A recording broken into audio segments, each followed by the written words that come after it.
right, welcome back. Dr. Drainz with Apple Drainz of North Carolina. We're in beautiful Raleigh, North Carolina in a new subdivision. And what we're going to do, we've already got 811. They've already come out and marked everything. And the only thing we have to worry about here is a gas line, which is usually very deep. We'll still be very cautious when we dig. What the customer wants to do, he wants to take his pop-up that was here. He wants to go under the sidewalk, continue his drainage, and come through right here. Now this customer got 3 different quotes. He chose us. We weren't the highest, we weren't the lowest. But the other 2 companies wanted to cut the curb. And you can't cut the curb in most places. You have to have a permit. So what this customer did, we went ahead and pulled a permit on it.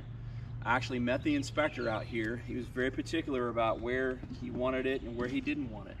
So we're gonna go ahead and get the core in here. Go ahead and run our pipe underneath the sidewalk. We're going to try a couple cool new little tricks and see what works the best, and we'll let you know. Thank you.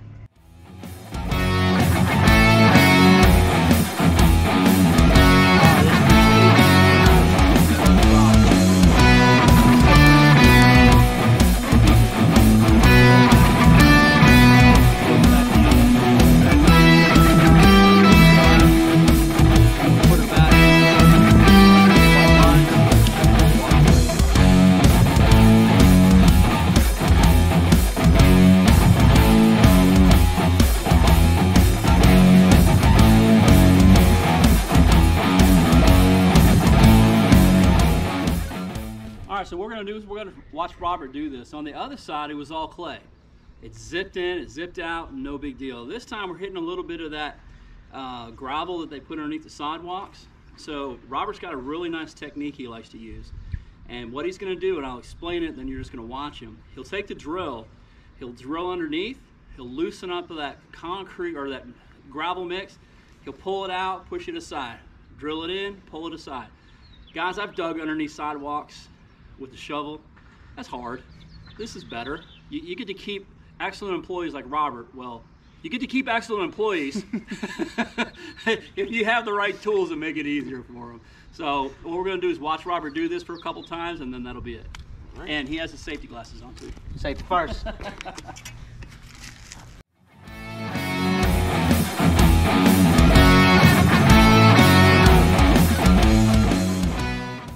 One thing I wanted to point out on here, you can see we core drilled it. It was a brand new bit. You see it chipped up here. We made the decision because of the slope here. The curb wasn't really high in the back. So we came in at a slight angle, and we're going to come in and meet. The water will still go out, but if we'd have come up, we'd have tore the whole top of this curb to pieces. And that's not what we want to do. We want to keep the integrity and the beauty of this neighborhood in place. So just be mindful, if you drill across, you're probably going to tear this whole thing to pieces unless you get low enough or come at a slight angle. So the water's still going to drain out of here with no problem. We've got plenty of pitch, but we want to make sure we don't tear the curb up in the process.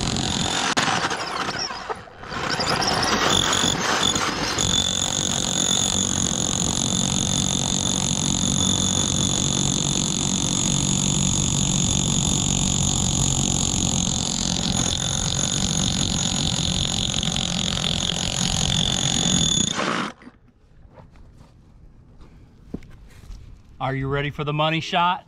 Here it comes, money shot. So excited.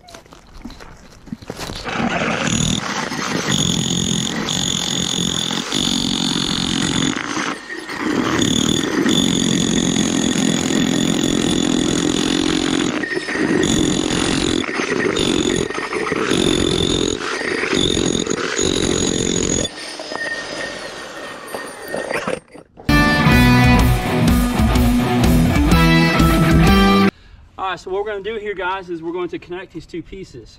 And anytime you have 2 pieces of pipe that are off just a little bit, you go there and get a no-hub. I think they're called Fernco's. Anyhow, it's a big hunk of rubber with a couple of stainless steel gaskets. You line it up, get it on there, just like that. We're going to take our drill. We're going to drill these snug, and then it's perfectly snug. And we've already checked the fall on this. And we've got our fall, 5/16. Oh no, yeah, by the way, if you don't have this, 1/4 inch on one side, 5/16 on another. You gotta have it, get one of them. Saves a lot of time. snug it up.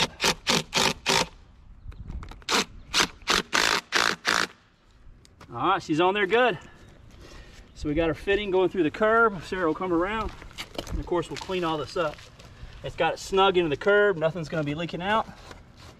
It's gonna roll right out and head on down there. All right, we'll cover it up and take a final video of the finished product. All right, we're finishing up this job. And just a reminder, we ran a section of PVC, 3-inch PVC. I like to use pressure treated. It's a little sturdier, and it doesn't matter which one you use. I like to use the pressure treated because when you're putting it in the ground and you're moving it around, it's a lot stronger. So you don't have to worry about it cracking because that drain is really thin.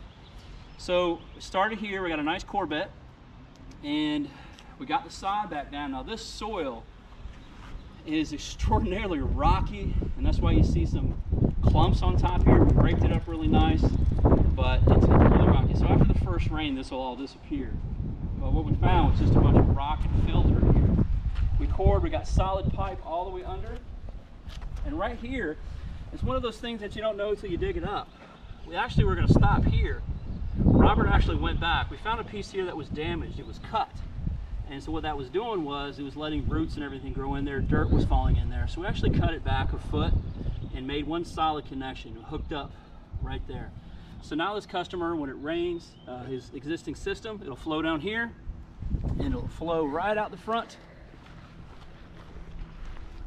right out here in this curve, in our beautifully cut curve. Thank you, Robert. That's Robert, by the way. Okay, and it'll just rush on down like the city had planned. All right, this job is finished. Thanks for stopping by. Remember, likes, okay, over there. Likes are over there. Subscribe, tell Chuck what a good job, or tell him what a bad job we're doing. That's okay. We don't mind that too. We love the haters. All right, you guys be good.